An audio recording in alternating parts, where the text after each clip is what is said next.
ನಮಸ್ಕಾರ ಕರ್ನಾಟಕ.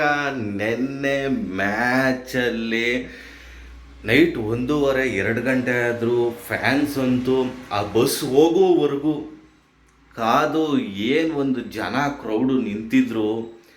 ಬೊಂಬಾಡಾಗಿತ್ತು ಗುರು. ಮತ್ತು ಇನ್ನೊಂದು ಏನಪ್ಪ ವಿಶೇಷ ಅಂದರೆ, ಈ ಒಂದು ಮ್ಯಾಚ್ ನೋಡೋದಕ್ಕೆ ಮೇಯ್ನ್ ಇಂಪಾರ್ಟೆಂಟು ನಮ್ಮ CM ಸಿದ್ದರಾಮಯ್ಯ ಸಾಹೇಬರು ಬಂದಿದ್ರು, ವಿನ್ನಿಂಗ್ ತೋರಿಸಿದ್ರು. ಮತ್ತು ಕಾರ್ತಿಕ್ ಮಹೇಶ್ ಬಂದಿದ್ದರು, ಬಿಗ್ ಬಾಸ್ನ ವಿನ್ನರು.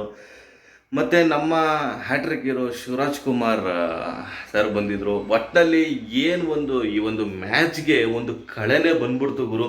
ಮತ್ತು ಇನ್ನೊಂದು ಮಾತು ಏನಪ್ಪ ಅಂದರೆ, ಅಶ್ವಿನಿ ಪುನೀತ್ ರಾಜ್ಕುಮಾರ್ ಅವ್ರ ಬಗ್ಗೆ ಕೆಟ್ಟದಾಗಿ ಒಂದು ಟ್ವೀಟ್ ಮಾಡಿದ್ದು ಬೋಳಿ ಮಕ್ಕಳಿಗೆ. ಏನು ಟ್ವೀಟ್ ಮಾಡಿದ್ರಲ್ಲ ಅವ್ರಿಗೆ ನಮ್ಮನ್ನು ಇವಾಗ ಇಕ್ಕಂಡಂಗೆ ಆಗಿರುತ್ತೆ. ಅಶ್ವಿನಿ ಮೇಡಮ್ಮು RCBಗೆ ಒಂದು ಲಕ್ಕಿ ಚಾಂಪ್ ಅಂತಲೇ ಹೇಳ್ಬೋದು. ಅಷ್ಟು ಖುಷಿ ಆಗ್ತಿದೆ. ಒಟ್ಟಿನಲ್ಲಿ ಆ ಒಂದು ಅಶ್ವಿನಿ ಮ್ಯಾಮ್ ಬಂದು ಜೆರ್ಸಿ ಓಪನ್ ಮಾಡಿದ್ದು ನಜಿ ಪ್ಲೇ ಆಫ್ವರೆಗೂ ನಮ್ಮ ತಂಡ ಬಂದ್ಬಿಡ್ತು. 6 ಮ್ಯಾಚು ಗುರು ಗೆದ್ದಿರೋದು. ಈ IPLನಂತೂ ಕಂಟಿನ್ಯೂಟಿ ಯಾರು ನನ್ನ ಮಗನೂ ಗೆದ್ದಿಲ್ಲ. 6 ಮ್ಯಾಚ್ ಗೆದ್ದಿದ್ದೀವಿ. ಅಂಥ ಬೋಳಿ ಮಕ್ಕಳಿಗೆ ಎಷ್ಟು ಉಗಿದ್ರೂ ಕಡಿಮೆನೇ.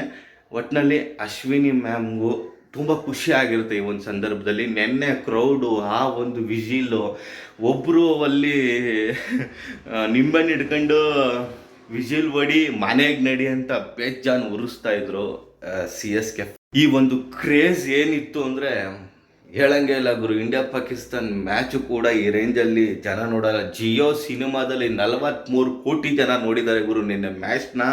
ಮತ್ತು ಈ ಒಂದು ಪ್ಲೇ ಆಫ್ಗೆ ಹೋಗಿರೋದು ಎಷ್ಟು ಖುಷಿಯಾಗಿದೆ ಅಂದರೆ, ಕರ್ನಾಟಕ ಜನತೆ ಅಲ್ಲ, ಇಡೀ ವರ್ಲ್ಡ್ ವೈಡ್ ಏನು RCB ಫ್ಯಾನ್ಸ್ ಇದ್ದಾರೋ ಸಿಕ್ಕಾಪಟ್ಟೆ ಸಂಭ್ರಮ ಪಟ್ಟಿದ್ದಾರೆ. ಮತ್ತು ಸ್ನೇಹಿತರೆ, ನಿಮಗೆ ಏನು ಅನ್ನಿಸ್ತು ಅದನ್ನು ಕಮೆಂಟ್ ಬಾಕ್ಸಲ್ಲಿ ತಿಳಿಸಿ. ಈ ಒಂದು ಸಂಭ್ರಮಾಚರಣೆ ನೀವು ಹೆಂಗೆ ಮಾಡಿದ್ರಿ, ನಿಮಗೇನು ಅನ್ನಿಸ್ತು ಅದನ್ನು ತಿಳಿಸಿ. ಹಾಗೆ ನನ್ನ ಚಾನಲ್ನ ಯಾರು ಸಬ್ಸ್ಕ್ರೈಬ್ ಮಾಡ್ಕೊಂಡಿಲ್ವೋ ದಯವಿಟ್ಟು ಸಬ್ಸ್ಕ್ರೈಬ್ ಮಾಡ್ಕೊಳ್ಳಿ, ಸಪೋರ್ಟ್ ಮಾಡಿ.